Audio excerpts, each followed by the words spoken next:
사람의 됨됨이는 그가 어려운 일을 당했을 때 그것을 어떻게 처리하느냐를 보면 알 수가 있습니다. 마음이 작은 사람은 무슨 문제가 생기면 지엽적인 이슈에 매달려서 큰 것을 놓칩니다. 그 반면에 마음이 큰 사람은 더 중요한 것을 위해 기꺼이 작은 것을 버릴 줄 아는 지혜를 가지고 있습니다.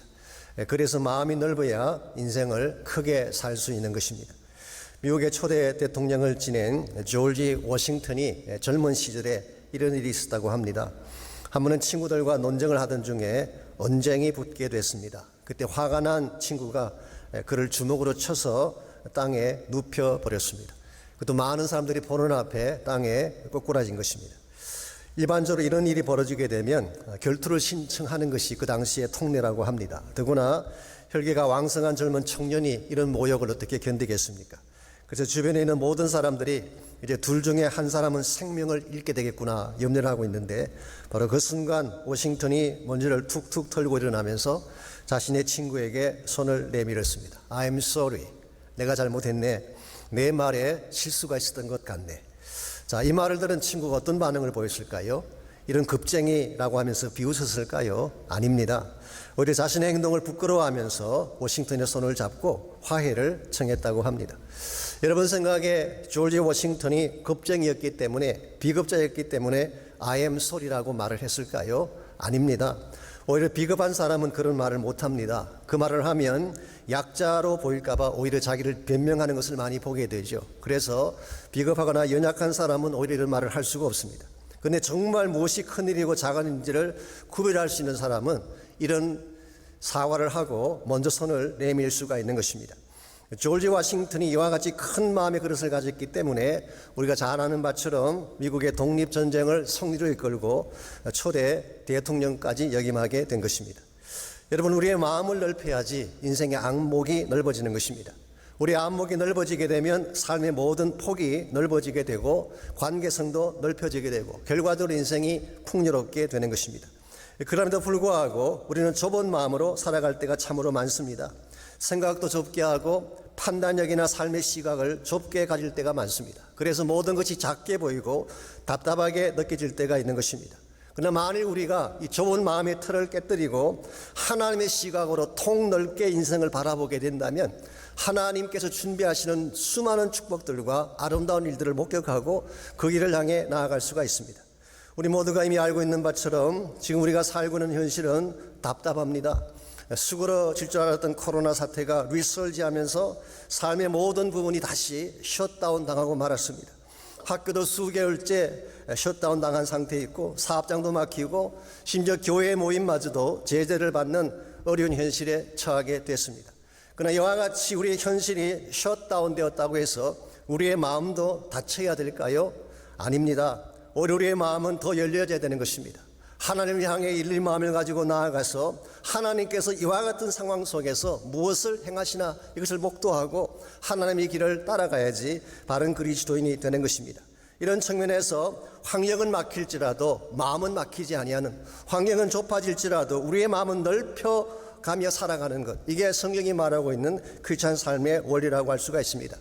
여러분과 저는 예수님을 따르는 그리스도인이기 때문에 항상 넓은 마음을 가져야 되고 이것을 통해 수많은 사람들을 축복되게 만드는 역할을 해야 됩니다. 우리가 어떻게 하면 보다 더 넓은 마음을 갖고 많은 사람들에게 복을 나누어주는 이런 삶을 살아갈 수가 있을까요? 오늘 같이 봉독한 본문을 통해서 이것을 함께 정리해 보려고 합니다. 오늘 같이 읽은 본문에 보시면 성숙한 크리스찬으로서 마음의 폭을 넓히는 비결에 대한 말씀이 기록되어 있습니다. 여러분 이미 아시는 것처럼 고린도 교회 성도들과 사도 바울의 사이는 그렇게 좋지 않았습니다. 둘 사이에는 막힌 담들이 많이 있었어요. 더 정확하게 설명드리자면 이것은 바울과 성도들 사이에 문제가 많아서 그렇다라기보다는 오히려 바울을 대적하는 사람들이 교회를 선동해서 일어난 문제들이었습니다. 교회라고 하는 것은요, 몇 사람이 약한 마음을 품고 선동하면 공동체 전체가 흔들릴 경우가 많습니다. 그래서 우리는 조심해야 되는 것입니다. 아마도 고린도 교회의 경우는 대적자들이 분열을 조성하고 거짓 가르침을 유포함으로써 교회 전체를 영적 혼란에 빠뜨린 것 같습니다. 이와 같이 영적인 혼란 가운데서, 불필요한 오해 가운데서 벽을 가지고 살고 있는 그 성도들을 향해서 11절 말씀 보시면 바울이 무엇을 제안하고 있나요? 고린도인들이여 너희를 향하여 우리의 입이 열리고 우리의 마음이 넓어졌다고 했어요. 우리 입이 열렸다 이 말은 사실은 내가 허심탄회하게 말한다 그런 뜻입니다. 내가 솔직하게 허심탄회하게 말하는데 너희들을 향한 우리의 마음은 활짝 열려 있다. Our heart is wide open. 나의 마음의 문은 활짝 열려 있다. 사도 바울의 마음속에는 아무 장벽이 없다는 뜻이에요. 예전에도 열려 있었고 지금도 열려 있고 앞으로도 계속 열린 가운데 있다 그런 뜻이에요. 이와 같이 바울의 마음은 열려 있는데 무엇이 문제가 되어서 둘이 하나가 되지 못한 것일까요? 12절을 보시면 열린 마음에도 불구하고 그들 사이를 가로막았던 실제적인 문제가 11절에 소개되어 있습니다. 너희가 우리 안에서 좁아진 것이 아니라 오직 너희 심정에서 좁아진 것이다 그렇게 설명하고 있어요. 우리가 마음을 좁혀서 문제가 생긴 것이 아니라 너희들이 좁은 심정을 가지고 있기 때문이다. 좁아진 심정 때문이다. 그렇게 설명합니다. 여기 심정이라는 단어가 나오죠. 일반적으로는 마음 혹은 heart라고 번역할 수 있는 단어입니다. 그런데 킹 제임스 버전을 보면 좀 다르게 번역을 해놓았어요. bowels, 창자라고 그렇게 번역을 했습니다. 창자가 좁아졌다 그렇게 번역을 한 것입니다. 이게 무슨 뜻일까요? 사실 헬라어 원어를 보게 되면요, 문자적으로는 킹 제임스 버전이 바르게 번역한 것입니다. 헬라말로 스플라크나라는 이 단어는 내장이나 창자를 의미하는 것입니다. 그런데 고대 사회에서는 인간의 감정이 어디 있느냐? 이 내장에 있다고 믿었어요. 그래서 이모션이 정착되는 것이 바로 창자나 내장인 것입니다. 그래서 창자가 아프다 그 말은 감정이 상한다 그런 뜻이에요. 창자가 뒤틀린다 그러면은 마음이 꼬였다 그런 뜻이 되는 것입니다. 그래서 오늘 본문에서 너희 심정이 좁아진 것이다 이 말의 뜻은 감정적으로 너희들의 마음이 닫혔다, 감정적으로 마음이 꼬였다 그런 뜻을 가지고 있습니다. 객관적인 팩트 때문에 일어난 문제라기보다는 감정이 상해서 마음의 문을 닫은 케이스를 설명하는 것입니다. 오늘날도 이와 유사한 현상이 많이 일어나고 있습니다. 두 사람 사이에 문제가 생겼을 때 가만히 들어보면요, 실제적인 팩트보다도 감정적인 요소 때문에 마음이 다치는 케이스를 흔히 볼 수가 있어요. 예를 들어서 섭섭한 생각이 들면 두 사람이 어떤 케이스든 마음이 갈라지게 돼 있어요. 나를 섭섭하게 대하면은 뭐 이것이 옳으냐 그러냐에 상관없이 마음이 다치는 것입니다. 때에 따라서는 사고의 비약, 전혀 그런 뜻으로 말한 것이 아닌데 혼자 비약을 해서 상처를 받는 경우도 많이 있어요.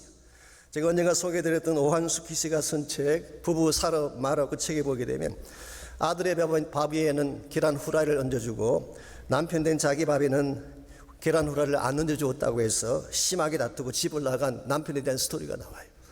자, 이 아내가 아들은 입시 준비생이기 때문에 건강을 위해서 에너지가 필요하니까 계란 후라이를 얹어준 것이고 아빠는 밤에 주무시는데 건강에 좋지 않으니까 계란을 안 덮어준 것인데 이걸 가지고 비약을 한 것입니다. 사랑이 식었다느니 나를 뭘로 보느냐느니 내가 장기판에 쫄로 보이느냐, 이게 비약적인 남자들의 속 좁은 마음이라고 할 수가 있죠. 이런 케이스들이 흔히 있습니다. 때에 따라서는 누가 던진 말 한마디 때문에 오해를 해서 관계가 깨어지기도 하고 심지어는 질투심 같은 것이 마음의 문을 닫기도 합니다. 그래서 우리말 속담에 사촌이 차를 사면 배 아프다 그런 말이 있잖아요. 이 창자가 뒤틀린다 그런 뜻입니다. 아마도 고린도 교회 안에 이런 문제가 벌어진 것 같습니다. 실제로 바울이 무엇을 잘못했고 그 성도들 마음 가운데 진리에 대한 이슈가 있었다기보다는 잘못된 오해를 많이 한 것입니다. 중간에 전달한 사람들이 감정을 프로보크하는 이와 같은 전달을 많이 함으로 말미암아 사실은 아무 문제가 없는데 그들의 마음의 문을 닫고 사도 바울을 배척하고 사도 바울에 대해서 악한 일들을 자행한 것입니다. 이와 같이 마음의 문을 닫았던 사람들, 감정적인 이슈 때문에 마음이 닫힌 그들을 향해서 13절을 보시면 바울은 이렇게 호소를 하고 있습니다. 내가 자녀에게 말하듯 하노니 보답하는 것으로 너희도 마음을 넓히라. 내가 자녀에게 말하듯이 너희들에게 정말 간청하듯이 이야기를 하는데 너희도 마음을 넓혀다오. ESV 성경 보게 되면 In return, widen your hearts.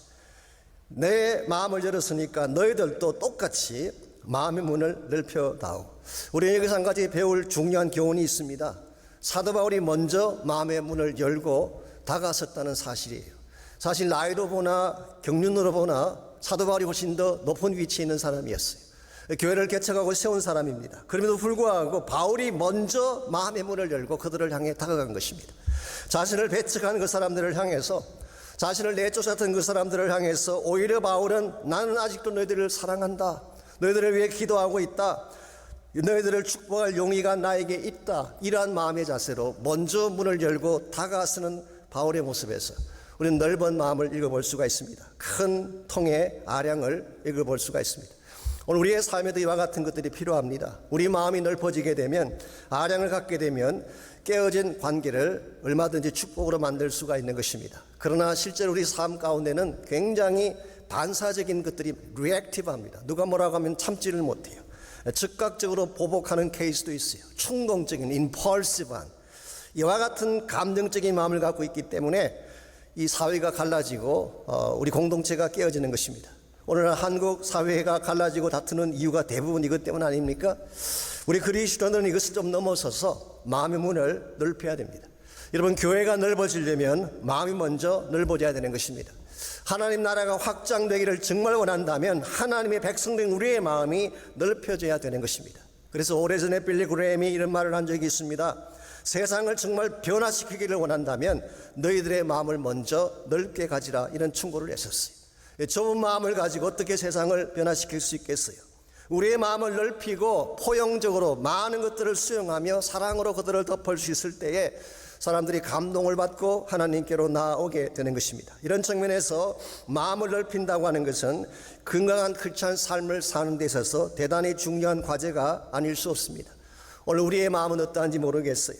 정말 건강한 마음으로 사람들을 품고 살고 있는지, 아니면 편협된 마음으로 편견을 가지고 담을 쌓고 관계를 깨뜨리며 살아가고 있는지, 우리가 정말 하나님이 기뻐하는 열매를 많이 맺기를 원한다면 우리의 마음을 넓혀야 돼요. 그래서 수많은 사람들이 우리와 더불어 함께 복을 받는 공동체를 만들고 세상을 만들어가야 되는 것입니다.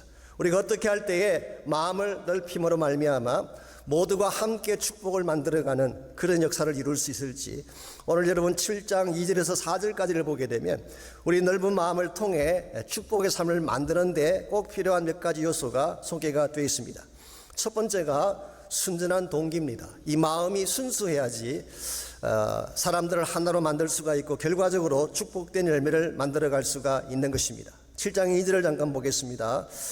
제가 이렇게 6장 13절까지를 읽고 7장으로 넘어가니까 혹시 여러분 마음에 아니 왜 평소와 다르게 중간을 스킵하십니까? 그렇게 질문하는 분이 계실까 봐 미리 조금 설명을 드리자면요, 문맥상으로 이것이 맞기 때문에 그렇게 하는 것입니다.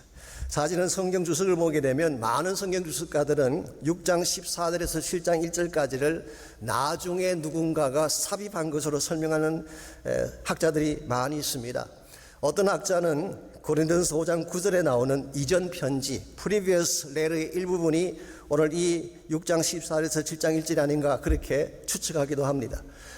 previous letter는 아시죠? 고린도전서를 서기 전에 보냈던 편지, 거기에 보게 되면 음행하는 자와 사귀지 말라는 내용이 나와요. 그래서 아마 이와 같은 맥락이 같기 때문에 오늘 이 스킵한 이 부분을 previous letter의 한 부분이 아닌가 추측하기도 하지만 그 모든 것은 추측이지 확실한 것은 아닙니다. 저는 어떤 이론을 제시하든 간에 한 가지 분명한 것은 이 본문도 바울이 썼다는 사실이에요. 그래서 폴라인 어터십에는 아무런 문제가 없습니다. 바울이 썼는데 다만 문맥상 본인이 스킵했다고 보는 것이 옳습니다. 6장 13절에서 7장 2절로 가는 것이 문맥적으로는 더 연결이 맞는 것 같은데요. 한번 읽어보시면 금방 알 수 있습니다. 제가 13절 마지막 부분을 봅니다. 너희도 마음을 넓히라 그렇게 권면을 했죠. Open your heart. 그리고 7장 2절로 가보면은 마음으로 우리를 영접하라 그랬어요. 이 말도 사실은 마음을 넓히라는 말과 똑같은 말입니다. NIV 성경은 make room for us in your heart. 너희들의 마음에 여백을 가지라 그렇게 번역을 했고, New Living Translation은 아예 이렇게 번역했어. Please open your hearts. 제발 너희들의 마음을 넓혀다오. 그래서 13절과 7장 2절이 문맥상 가장 적합하게 연결이 되는 것입니다. 자, 그렇다면 사도 바울이 이와 같이 고린도 성도들을 향해서 마음의 문을 열고 자신을 억셉트 해달라고 말하는 근거가 무엇일까요? 7장 하반부를 보시면 그 근거를 읽어볼 수가 있습니다. 7장 2절 제가 읽습니다. 마음으로 우리를 영접하라. 우리는 아무에게도 불의를 행하지 않고 아무에게도 해롭게 하지 않고 아무에게서도 속여 빼앗은 일이 없노라 그랬어요. 바울의 관계성을 설명하면서 지금까지 누구에게도 불의한 일은 행하지 않았다. 아무도 해치는 그런 일을 한 적이 없다. 무엇보다도 아무도 속여서 빼앗은 일이 없다. 그렇게 설명합니다. 여기서 속여서 빼앗는다 이 말의 뜻이 사실은 다른 사람을 이용해서 나의 이익을 챙긴다 그런 뜻이. 그래서 영어 성경이 exploit 그렇게 번역하기도 있고 어떤 영어는 take advantage of 누군가를 이용해서 나의 뜻을 이룬다 그렇게 번역하기도 했습니다. 사도 바울은 지금까지 누구를 만나든지 숨겨진 마음에 복선이 없이 만났다 그 뜻이에요. 남을 해친다든가 남을 통해서 나의 이익을 추구한다든가 아무런 히든 어젠다가 없이 순전한 마음의 동기를 가지고 대했다 그런 뜻이에요. 이게 참으로 중요합니다. 우리가 이 두 사람 관계성을 건강하게 만들어 가려면요 이와 같이 마음이 복선이 없어야 돼요. 마음이 순전해야 돼요. 숨겨진 어젠다가 없어야지 서로 믿을 수가 있는 것입니다. 사실 살다 보면 오해를 할 때가 있습니다. 또 때에 따라서는 오버할 때도 있어요. 그런데 오해를 하고 오버했을지라도 마음의 동기가 순수한 것을 알면 금방 풀려요. 아, 저 사람이 나를 해치려고 한 게 아니라 어쩌다 보니까 이렇게 했구나 그러면 금방 마음이 풀려지는 것입니다. 그런데 가장 친하게 보여져도 숨겨진 의도를 가지고 자신의 이익을 위해 다가온다든가 이것 때문에 관계를 만드는 케이스, 이것은 결국 건강하지도 못하고 오래 갈 수도 없습니다. 이해관계가 끊어지게 되면 이용가치가 없어지게 되면 가차없이 버릴 수가 있기 때문에 그런 것입니다. 그러므로 우리 그리스도인들은 누구를 만나든지 무슨 일을 하든지 동기가 순수해야 돼요. 그래야지 관계성도 건강해지고 우리 스스로가 누리게 되는 축복도 아름다워지게 되는 것입니다. 오래전에 이솝이 쓴 우화 중에 염소와 당나귀라고 하는 재미있는 이야기가 있습니다. 이 당나귀와 염소는 한 집에 살면서 친하게 친구처럼 살았습니다. 그런데 이 밥 먹을 때가 되면 항상 이 염소의 마음이 상하는 것입니다. 왜냐하면 주인이 당나귀에게 먼저 좋은 음식을 주고 나중에 남은 찌꺼기를 염소에게 주었기 때문에.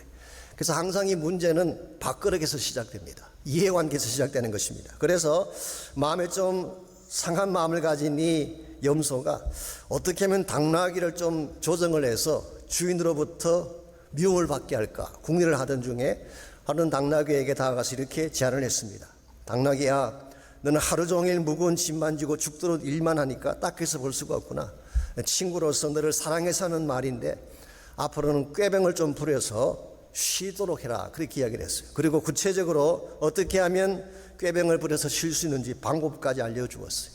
이 말을 들은 당나귀가 염소가 시키는 대로 일부러 벽에 몸을 부딪혀서 몸을 퉁퉁 붓게 만든 후에 끙끙 앓아서 눕게 됐습니다. 이것을 본 주인이 의사를 불렀어요. 저렇게 퉁퉁 부은 몸을 고치려면 무엇이 필요합니까? 그랬더니 의사가 진찰을 한 후에 간단합니다. 염소의 간을 삶아 먹이면 곧 낫게 될 것입니다. 어떻게 됐을까요? 당나귀를 이용해 보려 했던 염소가 자신의 꾀에 걸려서 죽게 된다는 이야기. 자기 밥그릇을 챙기기 위해서 친구를 이용하면 안 된다, 이런 교훈을 담고 있습니다. 우리가 세상을 살 때도 그렇고 신앙생활 할 때도 마찬가지인데요. 항상 동기가 순수해야 돼요. 상대를 컨트롤하고 자신의 이익을 위해서 이 머니플레이트 하려고 하는, 상대를 이용하려고 하는 그런 마음을 갖게 되면 절대로 관계가 오래 갈 수가 없습니다. 세상 사람들이야 서로 속이고 또 서로 속아가면서 사는 것을 보게 되죠. 서로의 이익 관계를 위해서 만나기도 하고 헤어지기도 합니다. 그러나 우리 그리스도인들은 그렇게 살아서 안 된다는 것입니다. 최소한 우리 크리스천들은 하나님을 아는 여러분과 저는 우리 마음을 순수하게 만들어서 정말 진실이 통하는 삶, 내 마음속에는 감동이 전달되시는 삶을 살아가야지 하나님이 우리를 사용해 주시고 우리를 통해 더 많은 자들이 복을 받게 되는 것입니다. 이와 같이 우리가 정말 함께 축복을 만들어 가려면 1차적으로는 순전한 마음을 가져야 됩니다. 두 번째로 사랑의 열정을 가져야 됩니다. 사랑의 열정. 우리 마음을 순수하게 하는 것도 참 중요하지만 내 마음속에 상대를 사랑하리라고 하는 의지와 열정이 있지 아니하면 관계를 건강하게 만들어 갈 수가 없습니다.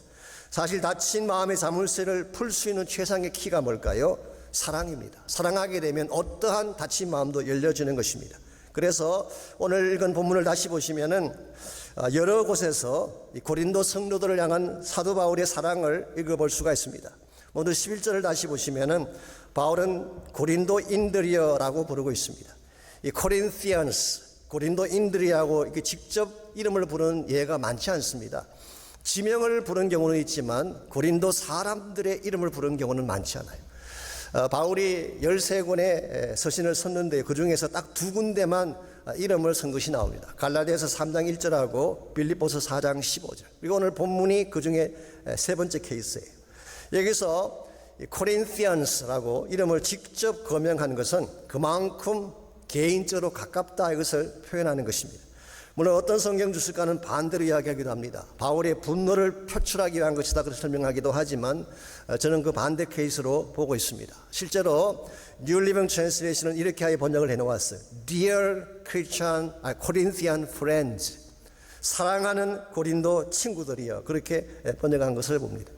우리가 누구를 사랑하게 되면 호칭부터 달라지는 것 아세요? 애정이 담기게 되면 상대를 부를 때 호칭이 달라지는 것입니다. 부부관계도 가만히 보면 애정이 있을 때는 절대로 야, 너, 뭐, 여이 그렇게 부르지 않아요. 미국 사람들은 honey, sweetheart. 우리는 한국 분들 가운데 나이 드신 분들은 마님이라고 부르는 분이 많다고. 마님, 여사라고 부르기도 하고. 내가 제가 한번 차를 타고 가다가 한 형제님이 셀폰을 봤는데 My Queen이라고 하는 번호가 나왔어. My Queen, 나의 여왕이죠. 나의 왕비. 보았더니 그분 부인 전화가 거기 찍힌 걸 보았습니다. 우리가 이 사랑하게 되면 명칭이 달라지게 돼요. 그래서 사랑하게 되면 첫째로 부르는 이름이 달라질 수 있습니다. 뿐만 아니라 13절을 보시면은 내가 자녀에게 말하듯 한다. 이것은 태도의 변화를 말하는 것입니다. 여러분이 정말 사랑하게 되면 태도가 부드러워지게 되고 태도가 아름다워지게 되는 것입니다. 사도 바울이 지금 고린도 성도들에게 고면을 하면서 어떤 책망이나 강요를 하고 있지 않습니다. 실제로는 얼마든지 강요할 수 있는 위치에 있지만 그렇게 말하지 않고 fatherly love, 아버지적 사랑으로 자녀를 대하듯이 그렇게 대하는 것을 볼 수가 있습니다. 왜냐하면 사랑하기 때문에 넓은 마음을 가지고 그런 좋은 태도를 가진 것입니다. 뿐만 아니라 7장 3절을 보시면은 사도 바울이 그들을 얼마나 깊이 사랑했는지 그 사랑의 의지를 7장 3절에서 읽어볼 수가 있습니다. 내가 이 말을 하는 것은 너희를 정죄하려고 하는 것이 아니라 내가 이전에 말하였거니와 너희가 우리 마음에 있어 함께 죽고 함께 살고자 함이라. 이거 대단한 말입니다. 너희가 내 안에 있다. You are in our heart. 요즘 젊은 사람들이 쓰는 용어 중에 그런 게 있잖아요. 내 안에 너 있다. 그 비슷한 말이에요. 얼마나 친밀하고 가까운 이런 표현을 쓰겠어요. 뿐만 아니라 함께 죽고 함께 사는 관계, 이 생사를 같이 하는 관계라는 거예요. 기꺼이 너희들을 위해 죽을 용의가 있고 너희들을 위해 희생할 용의가 있다고 하는 이 사랑을 이루기 위해서는 어떠한 것도 행할 각오가 있다고 하는 의지가 이 바울의 이 표현 속에 잘 나타나 있습니다. 여기까지 우리가 같이 묵상했는데요. 여기서 한 가지 질문이 등장합니다. 정말 고린도 성도들이 이와 같이 바울의 사랑을 받을 자격이 있는가라고 하는 질문이에요. 이미 제가 말씀드린 것처럼 고린도 교회는 사도 바울을 배척했던 교회였습니다. 사실 바울이 수많은 교회를 개척해 세웠지만 고린도 교회만큼 사랑한 교회는 없어요. 18개월 동안 함께 머물면서 밑바닥에서 시작해서 한 사람 한 사람을 전도하고 양육해서 섬겨서 만든 교회가 고린도 교회였습니다. 그러니 고린도 교회 성도가 얼마나 귀합니까? 이렇게 사랑하고 케어를 했는데 이 고린도 성도들이 바울을 배척하고 쫓아냈어요. 이와 같이 배은망덕한, 이와 같이 배신을 행했던 이 교회를 향해서 왜 사도 바울은 이런 사랑으로 다가서고 있는 것일까요? 가능한 설명은 하나밖에 없습니다. 이와 같은 종류의 사랑을 그가 경험했기 때문에 하나님이 그를 사랑하실 때에 이와 같은 모습으로 사랑하신 것을 경험했기 때문에 본인도 이 사랑을 그들에게 나타나게 된 것입니다. 마치 누가복음 15장에 나오는 아버지의 사랑을 연상케 하고 있어요.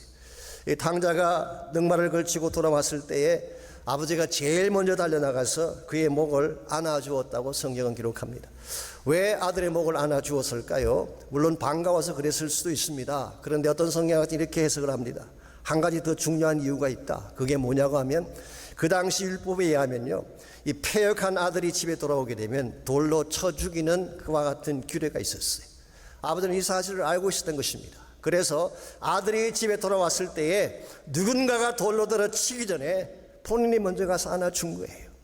다른 사람들은 right or wrong에 대한 것을 따지며 돌을 들어 치려고 했지만 아버지에게 그것은 아무 상관이 없었어요. 차라리 내가 돌에 맞겠다는 심정으로 아들을 감사하는 아버지의 사랑, 이게 하늘 아버지의 우리를 향한 사랑이라고 할 수가 있습니다.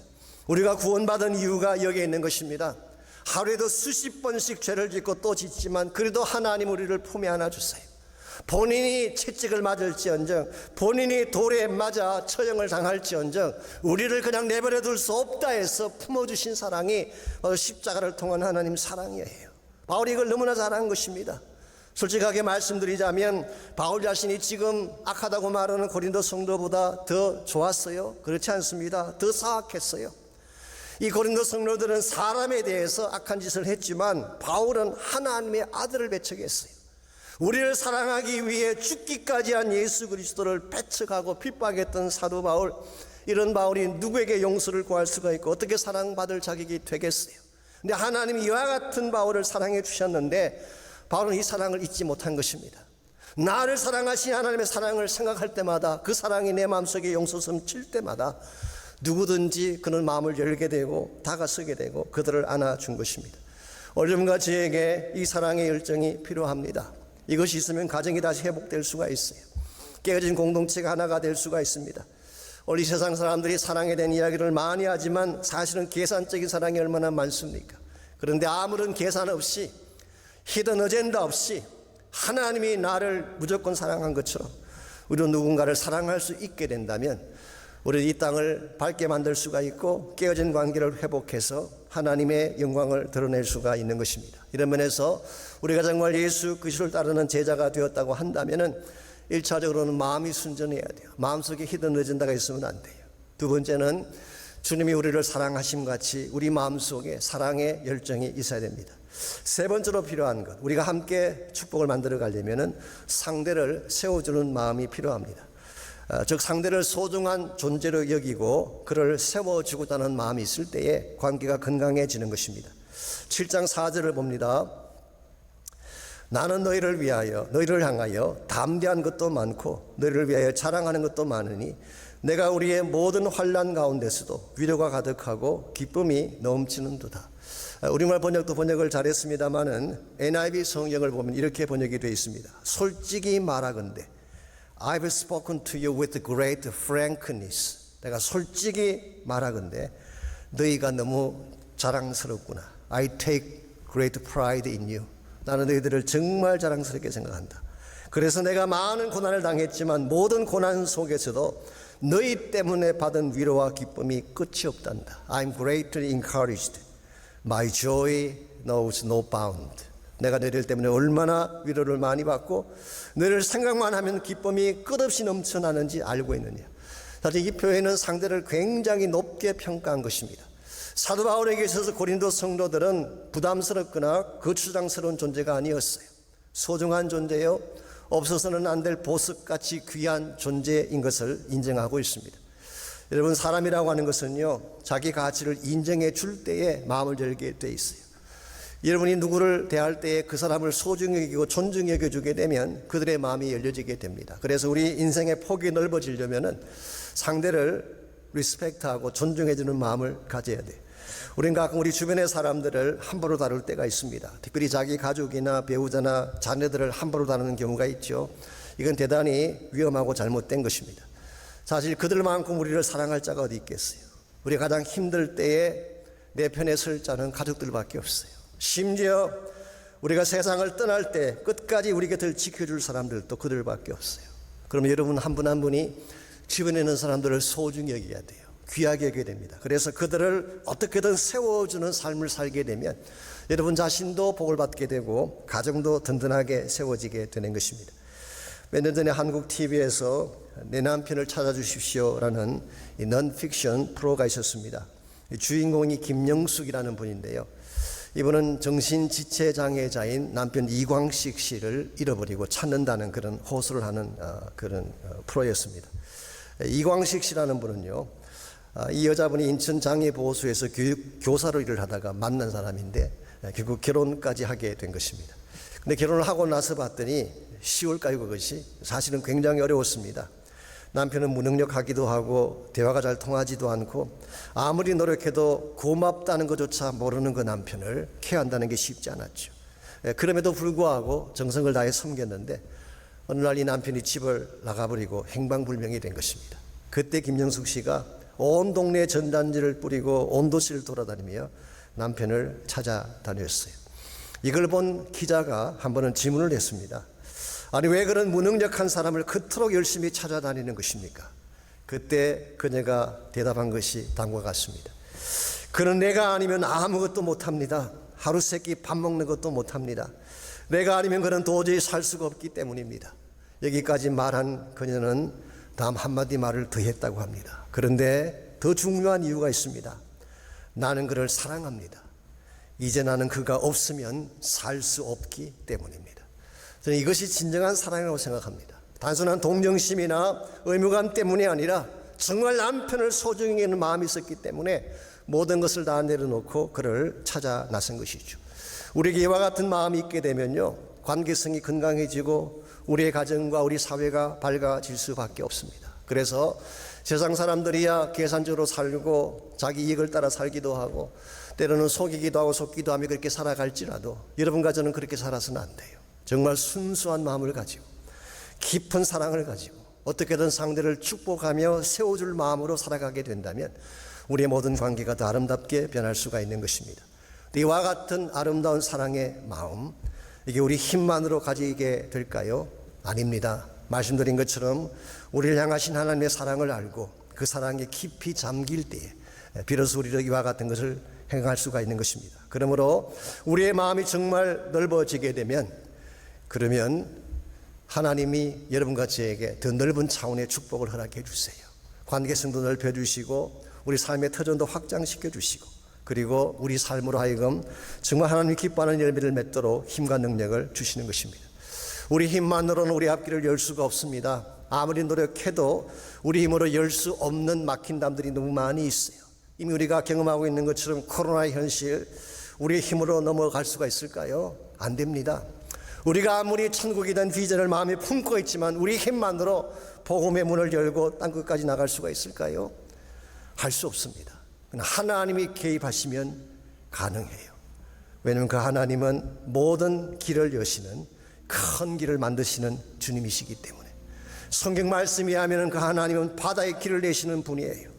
누구도 건널 수 없는 홍해의 길을 내시고 이스라엘 백성들을 이끄셨던 분이 하나님이에요. 그 하나님은 사막의 길을 내고 광야의 길을 내시는 하나님이셨어요. 기적의 하나님이셨어요. 그 결과 광야 같은 팔레스타인 땅에 꽃이 피고 과일이 열리지 않았습니까? 바로 그 하나님, 오늘 여러분과 저의 하나님이 되셔서 우리 인생에 막힌 모든 것을 뚫어주세요. 그분이 우리 앞길을 열어주시게 되면 막힌 담이 열려지게 되고 저주가 떠나가게 되고 다시 축복과 회복의 삶이 우리에게 주어지게 되는 것입니다. 이런 의미에서 우리가 믿는 그 하나님은 그냥 하나님이 아니라 웨이메이커, 큰 길을 만드시는 하나님. 그분이 우리와 함께 하시면 새 일을 할 수가 있어요. 그분이 우리와 함께 하시면 그분이 우리의 마음을 만져줄 수가 있어요. 그분이 우리와 함께 하시면 상한 마음을 치유할 수가 있습니다. 그분이 우리와 함께 하시면 우리의 마음이 새로워지게 되고, 그분이 우리와 함께 하시면 무너진 삶의 터전이 다시 일어날 수 있게 됩니다. 바로 그분이 여러분과 저를 사랑하시는 바로 그 하나님이 되세요.